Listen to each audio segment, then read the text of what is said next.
Alléluia, gloire à Dieu. Nous bénissons le Seigneur pour le souffle de vie qu'il ne cesse de nous accorder en ce jour. Bienvenue à une minute de prière de ce mardi 8 juillet 2025. Aujourd'hui, le Seigneur a mis en mon cœur le désir de partager avec vous ce passage de Hébreux, chapitre 2, le verset 9, que je lis au nom de notre Seigneur Jésus-Christ.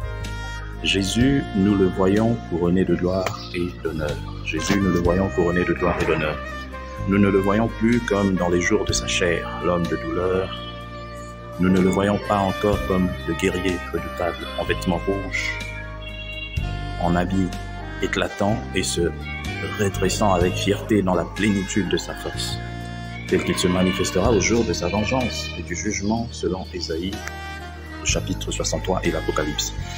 Entre son humiliation de sauveur et sa manifestation de jugement, il y a l'intervalle du temps favorable du jour du salut, de Corinthiens 6:2.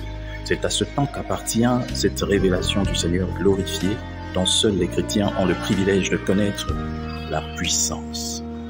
Jésus est couronné de gloire et d'honneur. C'est le moment pour tout être humain de pouvoir bénéficier de sa gloire, de son honneur, avant le jour du jugement.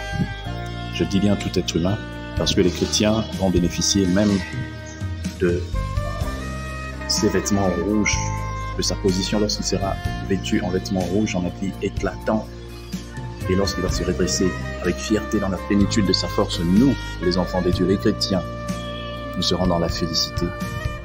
Mais ceux qui n'auront pas cru auront du mal. Et ça me fait penser directement à un épisode certain, mais que beaucoup essayent d'ignorer, c'est l'enlèvement. L'enlèvement, c'est un événement qui aura lieu.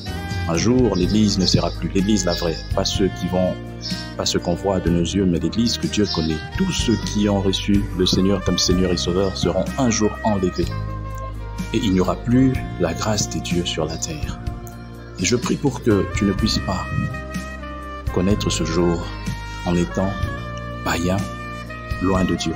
C'est une opportunité pour toi de donner ta vie à Christ aujourd'hui afin que tu sois enlevé avec l'église, pour que tu ne connaisses pas la grande tribulation. Oui, ce sera difficile d'être sauvé si ce n'est au prix de ton sang. Aujourd'hui, la grâce est là. Ne prenons pas la grâce de Dieu en vain. Dieu nous offre l'opportunité unique d'éviter l'enfer, d'être sauvé et d'aller au paradis. Je te lance cet appel. La Bible dit, si vous entendez sa voix, n'endurcissez pas vos cœurs. C'est peut-être aujourd'hui le jour où tu dois donner ta vie à Christ, abandonner la vie de péché et vivre une vie qui glorifie Dieu.